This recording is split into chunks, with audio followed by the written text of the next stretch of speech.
हमने सर से पूछा कि सर आप कैसे हैं, आपकी तबीयत कैसी है, आप कैसे हो। तो उन्होंने कहा कि मेरी चिंता मत करो,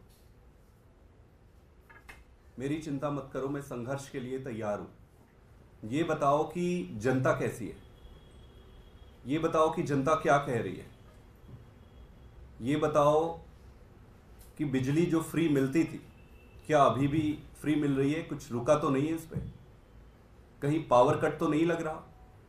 ये बताओ कि इस जो स्कूल थे क्या वो सही तरीके से चल रहे हैं, क्या वहाँ पढ़ाई हो रही है। उन्होंने पूछा कि ये बताओ कि जो अस्पताल है, मोहल्ला क्लिनिक चल रहा है, अस्पतालों में जो दवाइयाँ मिलती थी, फ्री में जो दवाइयाँ मिलती थी क्या वो मिल रही है। सारी चीज़ें उन्होंने एक एक करके जनता के बारे में, उनके सुख दुख के बारे में पूछा, तब तक जब तक उनको संतुष्टि ना हो गई कि हाँ सारा कुछ ठीक चल रहा है, तब उनके चेहरे पर जाकर ये संतोष दिखा। हम बार बार ये पूछते रहे कि सर आप कैसे हैं, आप कैसे हैं। वो बार बार यही कहते थे यार मेरी चिंता छोड़ो ना। और उनके मन में कई सारे प्रश्न थे दिल्ली की जनता को लेकर। वो सारा कुछ उन्होंने पूछा, हमने बताया कि सारा कुछ ठीक चल रहा है। उन्होंने 2-3 बातें मुझे कही।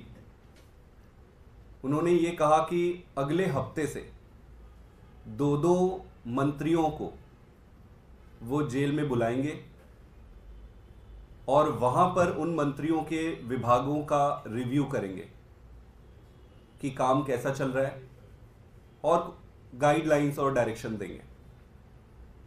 तो अगले हफ्ते से ये शुरू होगा। इसके साथ साथ उन्होंने मुझे ये भी कहा कि सभी एमएलएस को ये मैसेज पहुंचा दिया जाए कि वो जनता के पास जाकर, अपने एरिया में एक एक घर में जाकर जनता से बातचीत करें, उनकी जो भी तकलीफें, जो भी दुविधा हो रही है उस सबको दूर करें, उसको 24 घंटा जनता के बीच में रहे। उन्होंने ये कहा कि पहले जितने भी घंटे वो पब्लिक से मिलते थे, जितनी भी वो मेहनत करते थे, अब सारे विधायकों को मेहनत डबल करनी है। उन्होंने एक चीज और कहा कि जो 1000 रुपए हर महीने हमारी माताएं, बहनें, जो महिलाएं हैं, उनको हर महीने सम्मान राशि के रूप में देने की जो बात कही, जो बजट पास भी हो गया है, उन्होंने कहा है कि किसी को चिंता करने की ज़रूरत नहीं है, वो बाहर आएंगे और बाहर आते ही इसको लागू करेंगे। पूरे समय जब उनसे मिले तो उनके चेहरे में एक भी शिकन नहीं था। उनके मन में एक ही प्रश्न था कि सारा काम जो दिल्ली में हुआ है, जो बिजली में हुए, जो पानी में हुए, जो स्कूल में हुए, जो हॉस्पिटल में हुआ है, जो महिलाओं की फ्री बस यात्रा में हुआ है, कुछ रुकना नहीं चाहिए।